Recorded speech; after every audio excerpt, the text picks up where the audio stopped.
alors aujourd'hui je vous retrouve pour une nouvelle vidéo et aujourd'hui ce sera un crash test. Les crash tests ça consiste à tester des recettes, des objets pour voir si ça marche vraiment ou pas. Et aujourd'hui je vais essayer de reproduire les pains moussants de chez Lush. J'espère que cette vidéo va vous plaire et c'est parti.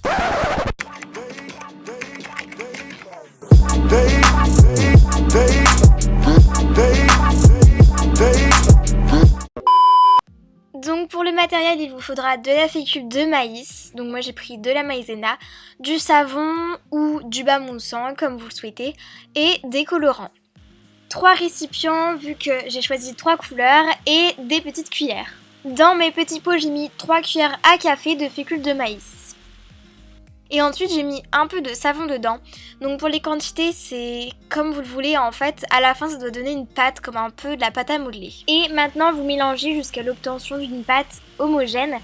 Donc là vous voyez qu'il était encore un peu trop liquide. Mais ça je ne savais pas. Vu que quand j'ai voulu découper c'était un peu trop mou. Voilà. Donc n'hésitez pas à rajouter vraiment de la maïzena. Il faut carrément que ça se décolle pratiquement du bol. Et donc là ensuite vous mettez vos colorants, vous pouvez faire des mélanges ou voilà. Donc moi j'ai choisi la couleur bleu, rouge et jaune.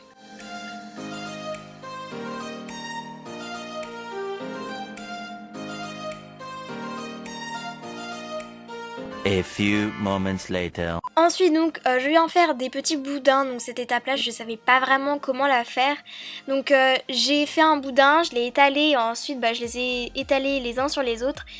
Et donc là je sais pas ce que j'ai fait mais j'ai fait n'importe quoi. Donc si vous voulez avoir un truc assez joli à la fin, ne faites pas vraiment comme moi. Et donc à la fin ça doit vous donner un boudin assez épais, voilà, pour pouvoir ensuite le découper. Et comme je vous ai dit, quand j'ai voulu le découper, il était beaucoup trop mou et à l'intérieur ça faisait un truc assez bizarre. Je pense que si votre morceau est plus épais, il y aura peut-être plus de mousse, enfin je sais pas vraiment. Donc vous voyez que mon dessous n'était pas du tout adapté vu qu'il y a pratiquement toute la pâte qui était restée collée dessus, voilà. Mais bon au final tellement c'était moche, j'ai fait une boule que j'ai aplatie. J'ai mis de la maïzena en dessous pour éviter que ça reste collé à mon dessous. Et on va laisser sécher ça pendant 24 heures. Alors pour vous dire que j'ai été super surprise, ça marche super bien. J'imagine si vous mettez du bas moussant ça va encore plus mousser. Par contre je ne vois pas la couleur. Voilà, il n'y a aucune couleur, donc essayez avec peut-être plus de colorant, je ne sais pas. Donc du coup je valide totalement cette astuce, je la trouve super bien, il n'y a que 2 ingrédients. C'est sûr ils sont pas aussi jolis que ceux de Lush, mais ils marchent super bien en fait. J'espère vraiment que cette vidéo vous a plu, et puis moi je vous dis à la prochaine.